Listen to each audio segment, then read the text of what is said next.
قائد ایوان عبدالقدوس بی زنجو صاحب کو تہہ دل سے مبارکباد پیش کرتا ہوں کہ اس ایوان نے ان کو اپنا قائد منتخب کیا ہے، اور اس امیدوں کے ساتھ کہ وہ بلوچستان کے تمام لوگوں کی امیدوں پہ پورا اتریں گے۔ جناب اسپیکر، بلوچستان انتہائی پسماندہ صوبہ ہے اور پاکستان کے باقی صوبوں کی نسبت یہاں پہ ہیومن ڈیولپمنٹ انڈیکس کافی نیچے ہے، مسائل بہت زیادہ ہیں۔ اگر ان مسائل پہ بات کی جائے تو 10 گھنٹے بھی لگ سکتے ہیں، لیکن مسائل کم نہیں ہو سکتے۔ جناب اسپیکر، جام صاحب کے خلاف جو تحریک چلی، یہ ایک سیاسی ایشو تھا اور جمہوریت کا حسن بھی تھا کہ جب کسی پہ عدم اعتماد ہوتا ہے تو وہ جمہوری طریقہ کار سے اس کو نمٹا دیا جاتا۔ تو یہی معاملہ جام کمال خان صاحب کے ساتھ ہوا۔ اس میں نہ کسی کی فتح ہے نہ کسی کی شکست ہے، بلکہ فتح ڈیموکریسی کی ہے، فتح جو ہے صوبائی اسمبلی کی ہے۔ اقتدار آنی جانی چیز ہے۔ اقتدار کے ایوان نے مختلف لوگ دیکھے ہیں، مختلف سالوں میں لوگ آئے ہیں، انہوں نے اچھے کام بھی کیے ہیں، ان کو لوگ یاد بھی رکھتے ہیں۔ جام کمال صاحب نے بھی اپنے دور میں کافی اچھے کام کیے ہیں۔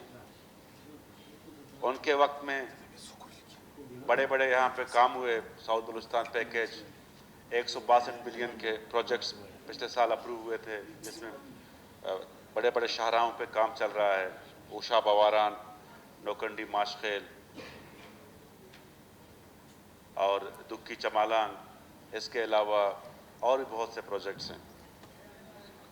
اور گورننس میں بھی انہوں نے کافی توجہ دی ہے، جس میں کی مثال یہ ہے کہ کوئی 105 سے اوپر بل جو ہیں کیبنٹ نے منظور کیے ہیں، اور تقریباً 55 کے قریب صوبائی اسمبلی نے ایکٹ پاس کیے ہیں، جو اس چیز کی عکاسی کرتا ہے کہ ان کا کافی توجہ تھی۔ لیکن بدقسمتی یہ رہی کہ وہ سیاسی افہام و تفہیم سے نابلد تھے اور چیزوں کو مینیجرل گورننس پر یقین رکھتے تھے، جس کی وجہ سے ان کو عدم استحکام کا سامنا کرنا پڑا۔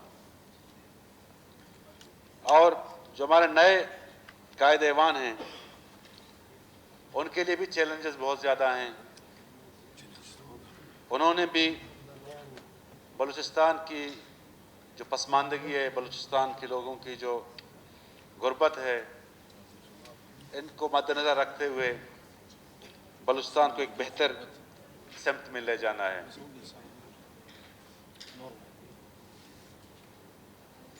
سر دست جس طرح ڈیموکریسی میں 3 ٹیئرز آف گورنمنٹ ہوتے ہیں، federal government, provincial governments and local governments. Nawab Sanaullah صاحب کے دور میں جب وہ ڈاکٹر مالک صاحب حکومت میں تھے تو انہوں نے لیڈ لیا، بلوچستان میں لوکل گورنمنٹ الیکشن کرائے۔ تو ہم بھی قائد ایوان صاحب سے گزارش کریں گے کہ ان کے نقش قدم پہ چل کر وہ بھی اس جمہوریت کے جو ایک حصہ ہے جو رہ گیا ہے اس کو پوری کریں، تاکہ یہاں پہ جو پولیٹیکل سفوکیشن ہے اور جو گراس روٹ لیول تک اختیارات کی منتقلی ہے وہ پوری کی جا سکی۔ اس کے علاوہ ہیلتھ میں بھی کافی ریفارمز کی ضرورت ہے، ایجوکیشن میں بھی کافی ریفارمز کی ضرورت ہے، باقی جتنے بھی سیکٹرز ہیں ان میں بھی ریفارم کی ضرورت ہے۔ تو امید یہی ہے کہ جب قائد ایوان اپنی ٹیم تشکیل دیں گے تو ان چیزوں پہ غور و فکر کریں گے، ان پہ جو ہے بہتر پالیسی بنائیں گے تاکہ صوبے کے تمام لوگ اس سے جو ہے مستفید ہوں۔ اور میں زیادہ وقت نہیں لوں گا، میں آخر میں بھی قائد ایوان صاحب کو، ان تمام لوگوں کو جنہوں نے اس تحریک میں حصہ لیا اور کامیابی نصیب ہوئی،